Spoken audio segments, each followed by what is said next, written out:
qof kasta oo ku fikira halkuu joogay inuu kor uga yara kaco khasab waxa la kulmaya culayskaasina wax kale maaha it's nature waa wax iska caadi ah oo waxaa markaad fuusho marka diyaaradda intiina diyaaradda marka diyaaraddu fuulaysa hawada turbulence badan bay leedahay waxay leedahay dhaqdhaqaaq iyo cabsi badan shanqar bay leedahay gariir bay leedahay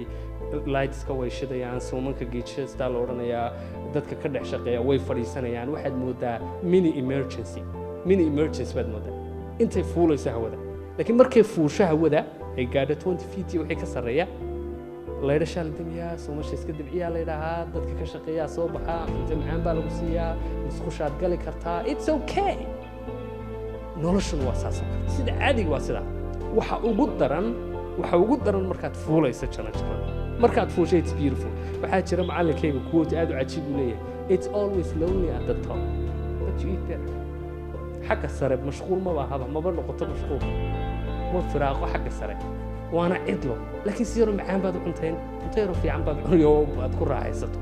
دتكم مرة بانين فولي أنا دتكي لاي مشكلة كجدك مش ده عقبتها كورني وحلا كل موقف كستو يسقط وحون قصده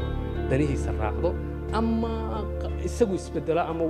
ويسوي بدل سليه وكرو بدل كرو